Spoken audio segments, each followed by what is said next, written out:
কল্পনা করুন তো, আপনি কাউকে নিজের জীবনের ধ্রুবতারা ভেবে আগলে রেখেছেন, যার একটুখানি হাসির জন্য আপনি সব কিছু বিসর্জন দিতে রাজি। আপনি চান সে আপনাকে বুঝুক, আপনার ভালোবাসার মর্যাদা দিক, কিন্তু বিনিময়ে সেই মানুষটি আপনাকে কি দিচ্ছে? চরম অবহেলা বা ইগনোর। আপনার মেসেজ সিন করে রিপ্লাই না দেওয়া, ইচ্ছে করে ফোন না ধরা, কিংবা সামনাসামনি এমনভাবে এড়িয়ে যাওয়া যেন আপনি তার কাছে অদৃশ্য কোনো অস্তিত্ব, যার কোনো মূল্যই নেই। এখন বুকের ওপর হাত রেখে সত্যি করে বলুন তো, সেই মুহূর্তে আপনার ভেতরে রাগ, প্রচণ্ড কষ্ট আর এক ধরনের অসহায়ত্ব কি দলাপাকি ওঠে না? আপনার হৃদয় কি চিৎকার করে বলতে চায় না যে যদি তাকে এমন একটা উচিত শিক্ষা দিতে পারতাম যে সে রাতভর ঘুমাতে পারত না? ঠিক এখান থেকেই আমাদের আজকের আলোচনা শুরু, কারণ আজ আমি আপনাদের এমন 5টি মনস্তাত্ত্বিক কৌশলের কথা বলবো যা শুধু সেই অবহেলাকারী মানুষের চিন্তার জগৎকেই ওলটপালট করে দেবে না, বরং সে নিজে আপনার কাছে ফিরে আসতে বাধ্য হবে। তবে মনে রাখবেন, এটি কেবল প্রতিশোধ নেওয়ার কোনো সস্তা খেলা নয়, এটি আপনার হারানো আত্মসম্মান ফিরে পাওয়ার এবং সামনের মানুষটিকে তার ভুলের গভীরতা বুঝিয়ে দেওয়ার একটি কার্যকর পথ। মনোযোগের বিজ্ঞান ও ক্ষমতার পালাপলট। মানুষের সবচাইতে বড় দুর্বলতা হলো অ্যাটেনশন বা মনোযোগ। আমরা সবাই চাই অন্য কেউ আমাদের গুরুত্ব দিক। সাইকোলজি বলে, যখন কেউ আমাদের অবহেলা করে তখন আমাদের মস্তিষ্ক সেই আঘাত সহ্য করতে পারে না, ফলে আমরা মরিয়া হয়ে নিজেকে প্রমাণ করতে চাই, আর সেখানেই আমরা ভুল করে বসি। কিন্তু এবার খেলাটা বদলে যাবে। এবার আপনি আর তার পেছনে ছুটবেন না, বরং আপনি স্থির হবেন। যখন আপনি আপনার সবটুকু আবেগ আর শক্তি টেনে নেবেন, তখন সামনের মানুষটি অস্থির হতে শুরু করবে। সে ভেতরে ভেতরে কাঁপবে আর ভাববে, হঠাৎ এই মানুষটা এমন বদলে গেল কিভাবে। এই সিরিজে আমি আপনাদের এমন কিছু পদ্ধতির কথা জানাবো যা অনুসরণ করলে যে কেউ আপনাকে ইগনোর করার সাহস পাবে না, বরং সে আপনাকে খোঁজার জন্য ব্যাকুল হবে এবং নিজ থেকে আপনার কাছে আসবে। তবে মনে রাখবেন, এটি কেবল প্রতিশোধ নেওয়ার কোনো সস্তা খেলা নয়, এটি আপনার হারানো আত্মসম্মান ফিরে পাওয়ার এবং সামনের মানুষটিকে তার ভুলের গভীরতা বুঝিয়ে দেওয়ার একটি কার্যকর পথ। ইগনোরের বিষ ও তার ভয়াবহ প্রভাব। আমরা শুরু করব আপনার সেই জমাটবদ্ধ ব্যথা থেকে, কারণ যতক্ষণ আপনি বুঝবেন না যে এই অবহেলা আপনার ভেতরে কী ধরনের বিষ ছড়াচ্ছে, ততক্ষণ আপনি সেই আগুনকে সঠিক দিকে ব্যবহার করতে শিখবেন না। আমি আপনাদের কথা দিচ্ছি, আপনি যদি এই আলোচনাটি শেষ পর্যন্ত আত্মস্থ করতে পারেন, তাহলে পরবর্তীবার কেউ আপনাকে ইগনোর করলে আপনি কাঁদবেন না, বরং উল্টে সেই মানুষটিই আপনার মনোযোগ পাওয়ার জন্য ছটফট করবে। একটি রূঢ় সত্য হল, অবহেলা বা ইগনোর করা একটি শারীরিক থাপ্পড়ের চেয়েও বেশি বেদনাদায়ক।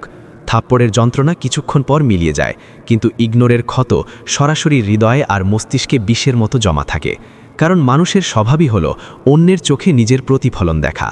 কেউ প্রশংসা করলে আমরা যেমন স্পেশাল বোধ করি, অবহেলা করলে ঠিক তেমনি আমাদের মনে হয়, আমি কি সত্যি এতটাই অযোগ্য? এখান থেকেই শুরু হয় আত্মসন্দেহের বিষক্রিয়া। ইগনোরের সময় মস্তিষ্কে যা ঘটে, সাইকোলজিক্যাল বিশ্লেষণ। নিউরোসায়েন্স এবং সাইকোলজি বলছে, যখন কাউকে বারবার ইগনোর করা হয় তখন তার মস্তিষ্কে 3টি মারাত্মক প্রতিক্রিয়া ঘটে। 1. ওভারথিঙ্কিং বা মাত্রাতিরিক্ত চিন্তা। আপনার মস্তিষ্ক লুপের মতো ঘুরতে থাকে। সে কেন রিপ্লাই দিল না? সে কি মেসেজ দেখেছে? সে এখন অন্য কারো সাথে কথা বলছে? অর্থাৎ আপনার পুরো পৃথিবী তখন সেই মানুষটিকে কেন্দ্র করেই ঘুরতে থাকে। 2. নিম্ন আত্মসম্মান বা লো সেলফ এস্টিম। আপনি নিজের অজান্তেই নিজেকে ছোট মনে করতে শুরু করেন। আপনার মনে হয় আপনার বোধহয় কোনো মূল্যই নাই, তাই সে অবহেলা করছে। 3. তীব্র মানসিক যন্ত্রণা। অবিশ্বাস্য হলেও সত্যি, গবেষণায় দেখা গেছে, ইগনোর থেকে যে মানসিক ব্যথা হয়, আমাদের মস্তিষ্ক তাকে ঠিক সেভাবেই গ্রহণ করে যেভাবে হাড় ভেঙে যাওয়ার ব্যথাকে করে। অর্থাৎ ইগনোর আক্ষরিক অর্থেই আপনার মন ভেঙে দেয়। ভাবুন তো, আপনি ভালোবেসে কাউকে মেসেজ দিলেন কিন্তু কোনো উত্তর এলো না। তখন আপনার ভেতরে এক ধরনের কাঁপুনি শুরু হয়, রাতের ঘুম উবে যায়। মস্তিষ্ক বারবার বলে, হয়তো এখনই কল করবে, হয়তো এই বুঝি মেসেজ এলো। কিন্তু যখন কিছুই ঘটে না, তখন আপনার হৃদয়ে নিজের অস্তিত্ব নিয়েই প্রশ্ন তোলে। ইগনোর এভাবেই একজন মানুষকে ভেতর থেকে নিঃস্ব করে দেয়। ইগনোরের সবচাইতে ভয়ঙ্কর রূপটি হল হারিয়ে ফেলার ভয়। আপনার মনের ভেতর সারাক্ষণ একটা আতঙ্ক কাজ করে। এই মানুষটা কি তবে চিরতরে দূরে সরে যাচ্ছে? আমি কি আর কোনোদিন তার হৃদয়ে সেই আগের জায়গাটা ফিরে পাবো না? এই ভয়টাই ধীরে ধীরে আপনাকে এক বিশাল শূন্যতার দিকে ঠেলে দেয়। আপনি হয়তো লোকজনের মাঝে বসে হাসছেন, আড্ডা দিচ্ছেন, কিন্তু ভেতরটা আপনার হাহাকার করছে। একাকিত্ব আপনাকে উইপোকার মতো কুরে কুরে খাচ্ছে। কিন্তু বন্ধু, ঠিক এই মুহূর্তটি হলো আপনার জেগে ওঠার সময়। আপনি যদি এই অবহেলাকে মুখ বুজে সহ্য করতে থাকেন, তাহলে সামনের মানুষটি আপনাকে আজীবন দুর্বল ভেবে পায়ের নিচে পিষ্ট করবে। আর যদি এই কষ্টকেই শক্তিতে রূপান্তর করতে পারেন, তাহলে এই অবহেলাই হয়ে উঠবে আপনার সবচাইতে বড় অস্ত্র। মনে রাখবেন, ইগনোর যেমন আপনাকে ভেঙে দিতে পারে, তেমনি এটি আপনাকে এতটাই ইস্পাত কঠিন করে তুলতে পারে যে সামনের মানুষটি আপনাকে ছাড়া এক মুহূর্তও শান্তিতে ঘুমাতে পারবে না। এই উপলব্ধি থেকেই বেরিয়ে আসে আমাদের প্রথম মনস্তাত্ত্বিক কৌশল। 1. মনোযোগের ভিখারি হওয়া বন্ধ করুন। যদি আমি আপনাকে জিজ্ঞেস করি, কেউ আপনাকে ইগনোর করার সাহস পায় কেন? উত্তরটি খুব সহজ কিন্তু তেতো, কারণ আপনি নিজেই তার কাছে মনোযোগের ভিখারি হয়ে গিয়েছেন।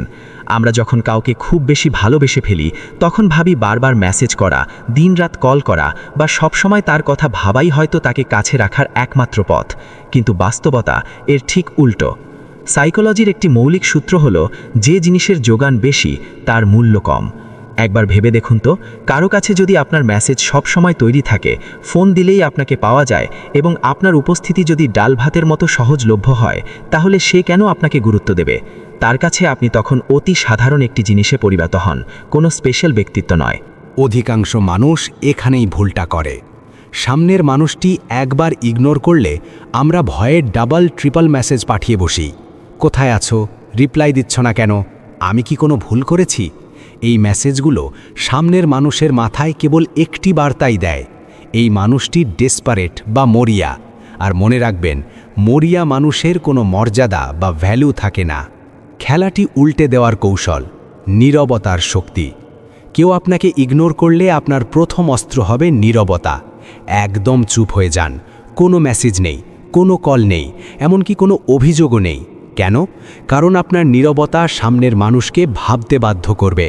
এতদিন তার অভ্যেস ছিল যে আপনি সবসময় যেচে কথা বলবেন, আর হঠাৎ যখন আপনি হারিয়ে যাবেন, তখন তার মাথায় হাজারো প্রশ্ন ঘুরপাক খাবে যে হঠাৎ কি এমন হলো যে ও বদলে গেল। আর ঠিক এখান থেকেই তার মনের অস্থিরতা শুরু হবে। অ্যাটেনশনের ভিখিরি না হয়ে নিজের জীবনকে গুরুত্ব দিন। তাকে বুঝিয়ে দিন যে আপনার কাছে করার মতো আরও অনেক গুরুত্বপূর্ণ কাজ আছে। বন্ধুদের সাথে সময় কাটান, নিজের শখ পূরণ করুন, কেরিয়ার বা স্বপ্ন নিয়ে মেতে থাকুন। যখন আপনি নিজের জীবন নিয়ে ব্যস্ততা দেখাবেন, তখন আপনার আশেপাশে এক ধরনের চৌম্বকীয় আকর্ষণ তৈরি হবে। মানুষ সবসময় সেই জিনিসের প্রতি টান অনুভব করে যা সহজে হাতের নাগালে পাওয়া যায় না। সাইকোলজির এই গোল্ডেন রুলটি আজই মুখস্থ করে নিন। অভাবই মূল্য সৃষ্টি করে। যখন আপনি নিজেকে সরিয়ে নেবেন, তখন সামনের মানুষটি অবচেতনভাবেই আপনার অভাব বোধ করতে শুরু করবে। তার মনে ইনসিকিউরিটি বা অনিরাপত্তা কাজ করবে যে আমি কি ওকে হারিয়ে ফেলছি। 2. স্মার্টলি ইগনোর করা, the art of smart ignoring. তাকে তারই অস্ত্রে আঘাত করুন, তবে সেটা হতে হবে অত্যন্ত বুদ্ধিমত্তার সাথে। আপনার নীরবতা আর নির্লিপ্ততা তার কাছে এক রহস্য হয়ে দাঁড়াবে। সে ভাববে, এতদিন তো ও আমার পেছনে ছুটত, এখন হঠাৎ এতটা বদলে গেল কিভাবে? ওর জীবনে কি অন্য কেউ চলে এলো? এই চিন্তাই তার রাতের ঘুম কেড়ে নেওয়ার জন্য যথেষ্ট। কিভাবে স্মার্টলি ইগনোর করবেন? মেসেজের উত্তর দেরি করে দিন। আগে হয়তো সেকেন্ডের মধ্যে রিপ্লাই করতেন, এখন 3-4 ঘন্টা পর উত্তর দিন। তাকে বুঝতে দিন যে আপনি মেসেজের জন্য ফোন হাতে বসে নেই। সোশ্যাল মিডিয়ায় সক্রিয়তা, অনলাইনে থাকুন, স্টোরি দিন, নিজের হাসি খুশি ছবি আপলোড করুন, কিন্তু তার মেসেজ সিন করে রেখে দিন অথবা উত্তর দেওয়া এড়িয়ে চলুন। স্বাভাবিক আচরণ, সামনে দেখা হলে অতিরিক্ত উত্তেজিত হবেন না বা রাগ দেখাবেন না, একদম স্বাভাবিক থাকুন। আপনার ভঙ্গি এমন হওয়া উচিত যে তুমি আমার জীবনে থাকো বা না থাকো, আমার পৃথিবী খুব চমৎকারভাবেই চলছে। মনে রাখবেন বন্ধু, যখন আপনি নিজেকে নিয়ন্ত্রণ করতে শিখবেন, তখন সামনের মানুষটি নিজের নিয়ন্ত্রণ হারিয়ে ফেলবে, আর সেখান থেকেই শুরু হবে তার তীব্র ব্যাকুলতা। যখন আপনি এই মনস্তাত্ত্বিক কৌশলগুলো প্রয়োগ করতে শুরু করেন, তখন সম্পর্কের সমীকরণে ঘটে এক বিশাল পরিবর্তন, যাকে বলা হয় পাওয়ার শিফট। এখন আর নিয়ন্ত্রণের চাবিকাঠি তার হাতে থাকে না, বরং চলে আসে আপনার মুঠোয়। যে মানুষটি আপনাকে অবহেলা করে নিজেকে খুব ক্ষমতাবান ভাবছিল, এখন সেই আপনার একটি মেসেজ বা আপনার এক পলক দেখার জন্য চাতক পাখির মতো অপেক্ষা করবে। সবচেয়ে মোক্ষম চাল হলো তাকে এই অনুভূতি দেওয়া যে আপনার সাজানো গোছানো সুন্দর পৃথিবী তাকে ছাড়াও দিব্যি চলছে। এই একটি উপলব্ধি অহংকারী মানুষকে ভেতর থেকে ভেঙে চুরমার করে দেয়। সে অবচেতনভাবে ভাবতে শুরু করে যে যদিও আমাকে ছাড়া এত ভালো থাকতে পারে, তাহলে কি আসলে আমারই তাকে বেশি প্রয়োজন? এটাই হলো আপনার আসল জয়। মনে রাখবেন, ইগনোরের মোক্ষম জবাব হলো ইগনোর, তবে তা হতে হবে পূর্ণ নিয়ন্ত্রণের সাথে। যখন আপনি নিজেকে সরিয়ে নেন, তখন তার অস্থিরতা কয়েক গুণ বেড়ে যায়, আর আপনার মানসিক শক্তি হয় দ্বিগুণ। 3. নিজের মূল্যকে অনন্য উচ্চতায় নিয়ে যান। High value personality. এতক্ষণ আমরা শিখলাম মনোযোগের ভিখারি না হয়ে কিভাবে নীরব থাকতে হয়, কিন্তু আসল ম্যাজিক তখনই শুরু হয় যখন আপনি আপনার ভ্যালু বা নিজের গুরুত্বকে এতটা উঁচুতে নিয়ে যাবেন যে সামনের মানুষটি আপনাকে ইগনোর করা তো দূরের কথা, আপনাকে হারানোর কথা ভাবলেই ভয়ে কেঁপে উঠবে। সত্যি বলতে, মানুষ সবসময় সেই জিনিসের পেছনেই ছোটে যা তার কাছে অর্জন করা কঠিন মনে হয়, সেটা টাকা হোক বা সম্মান। যদি সামনের মানুষটি মনে করে আপনাকে খুব সহজেই পাওয়া যাবে, তাহলে আপনার গুরুত্ব তার কাছে কোনো দিন বাড়বে না। নিজের ভ্যালু বাড়ানোর কার্যকরী উপায়সমূহ: কেরিয়ার আর সাফল্যে মনোযোগ। আপনার কাজ আর সাফল্যের গ্রাফ যখন উপরের দিকে যায়, মানুষ আপনাকে এমনিতেই শ্রদ্ধা করতে শুরু করে। যখন আপনি নিজের পায়ে শক্ত হয়ে দাঁড়ান, তখন আপনার ব্যক্তিত্বের ওজন বেড়ে যায়। ব্যক্তিত্ব আর বাহ্যিক রূপের যত্ন। নিজের লুক বা বাহ্যিক ইমেজের দিকে নজর দিন। ফিটনেস, গ্রুমিং এবং মার্জিত পোশাক আপনার আত্মবিশ্বাসকে কয়েক গুণ বাড়িয়ে দেয়। যখন আপনি নিজেকে যত্ন করেন, তখন পৃথিবী আপনাকে যত্ন করতে শুরু করে। নতুন দক্ষতা অর্জন। ক্রমাগত নিজেকে আপগ্রেড করুন। নতুন কিছু শেখা বা নিজের সৃজনশীলতাকে ঝালাই করা আপনাকে অন্যদের চেয়ে আলাদা স্তরে নিয়ে যায়। 4. Social proof. সবার চোখে আপনি সেরা। একটি বিশেষ মনস্তাত্ত্বিক শব্দ আছে, সোশ্যাল প্রুফ। এর মানে হলো, যখন অনেক মানুষ আপনার সান্নিধ্য পছন্দ করে, তখন সামনের মানুষটি অবচেতনভাবেই আপনার গুরুত্ব বুঝতে বাধ্য হয়। আপনার সামাজিক জীবনের সুন্দর মুহূর্তগুলো তুলে ধরুন। বন্ধুদের সাথে কাটানো আনন্দঘন সময় বা আপনার ছোট ছোট সাফল্যগুলো সোশ্যাল মিডিয়ায় শেয়ার করুন। যখন দুনিয়া আপনার কদর করতে শুরু করবে, তখন সেই মানুষটি যে আপনাকে অবহেলা করছিল, সে বাধ্য হয়ে আপনাকে নতুন করে লক্ষ্য করবে। আপনার মনোভাব হওয়া উচিত এমন যে আমি একাও সুখী, তবে কেউ যদি আমার জীবনে আসে, তবে সে আসবে আমার আনন্দকে আরও বাড়িয়ে দিতে। কারোর উপর নির্ভরশীল হবেন না। যখন আপনি নিজের মেরুদণ্ড সোজা করে দাঁড়াতে পারবেন, তখন সামনের মানুষের মনে দুটো চিন্তা কাজ করবে। 1. আমি কেন একে ইগনোর করলাম? ও তো আসলেই অসাধারণ। 2. যদি আমি ওকে হারিয়ে ফেলি, তবে নিশ্চিত অন্য কেউ ওকে নিজের করে নেবে। এখন ভয় তার ভেতরে, আর রাজকীয় শক্তি আপনার ভেতরে। 5. Emotional trigger. অনুভূতির বোতাম চাপুন। মানুষকে তার লজিক বা যুক্তি চালায় না, চালায় তার আবেগ বা ইমোশন। সামনের মানুষটি যতই যুক্তিবাদী হোক না কেন, তার আকর্ষণ আর অস্থিরতা সব কিছুই নিয়ন্ত্রিত হয় তার অবচেতন মন থেকে। যদি আপনি জানেন কোন ইমোশনাল বোতাম টিপতে হবে, তবে সে আপনার দিকে চুম্বকের মতো টানা হতে বাধ্য। নস্টালজিয়া বা স্মৃতির টান। সাইকোলজি বলে, পুরনো মধুর স্মৃতি মানুষের মনকে প্রচণ্ডভাবে নাড়িয়ে দেয়। একে বলা হয় পাওয়ারফুল ড্রাগ।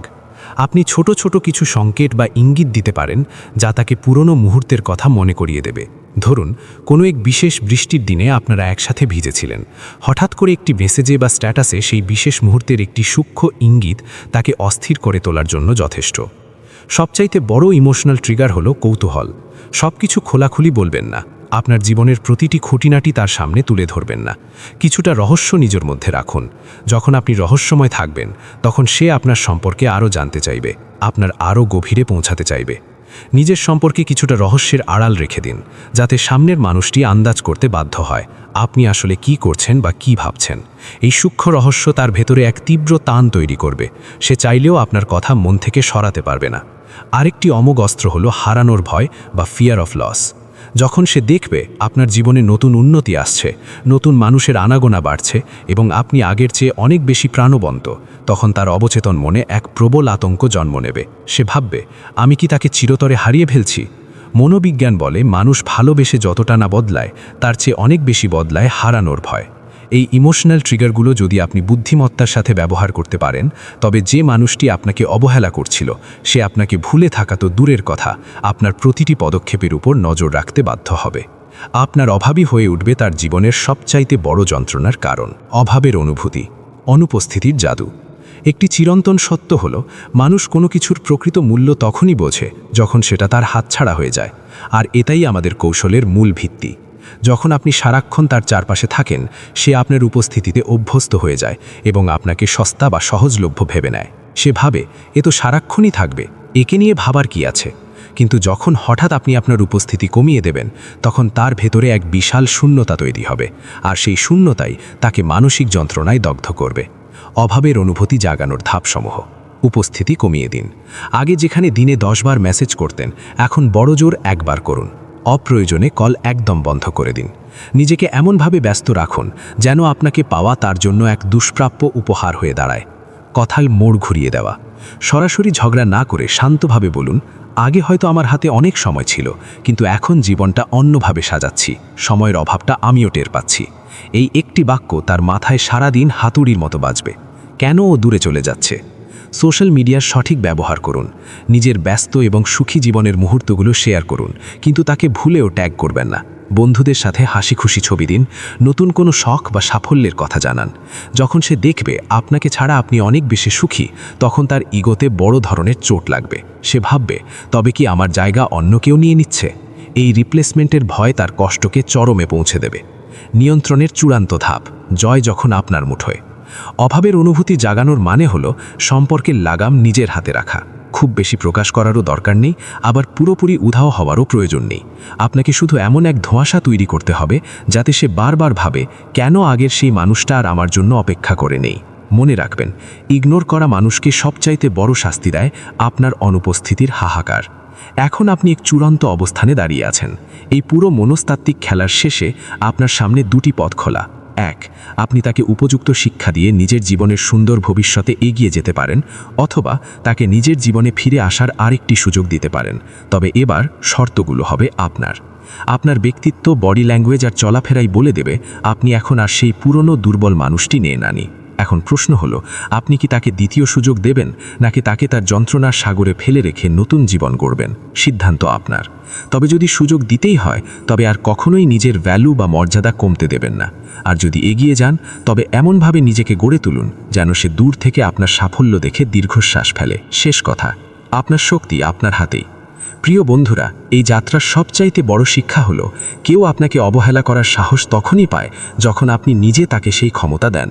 কিন্তু যখন আপনি আপনার মনোযোগ নিয়ন্ত্রণ করেন, নিজের মূল্য আকাশ ছোঁয়া রাখেন এবং অভাবের অনুভূতিকে অস্ত্র হিসেবে ব্যবহার করেন, তখন সেই একই মানুষ যে কাল আপনাকে পাত্তাই দেয়নি, আজ আপনার একটুখানি হাসির জন্য তৃষ্ণার্ত হয়ে থাকবে। মনে রাখবেন, আপনি অনন্য, আপনার আকাশচুম্বী মূল্য আছে। যদি কেউ সেটা বুঝতে ব্যর্থ হয়, তবে সে আপনার জীবনের ছায়ায় দাঁড়ানোরও যোগ্য নয়। আজ থেকে আর কারো পেছনে দৌড়াবেন না, কারো করুণার পাত্র হবেন না। আপনি যখন নিজের শক্তিকে চিনতে শিখবেন, তখন পৃথিবীর কোনো মানুষের সাধ্য নেই আপনাকে উপেক্ষা করার। যদি আজকের এই আলোচনা আপনার জীবনে নতুন কোনো দিশা দেখিয়ে থাকে, তাহলে এটি কেবল শুনেই ভুলে যাবেন না, নিজের জীবনে প্রয়োগ করুন। কারণ পরিবর্তনের সিদ্ধান্তটি সবসময় ভেতর থেকে আসতে হয়। এই ধরনের প্রভাবশালী এবং মনস্তাত্ত্বিক আলোচনা আরও শুনতে চাইলে আমাদের এই যাত্রায় যুক্ত থাকুন। নিজের যত্ন নিন, নিজেকে ভালোবাসুন। আবার দেখা হবে পরবর্তী কোনো নতুন এবং কার্যকরী আলোচনায়। ভালো থাকবেন। ধন্যবাদ।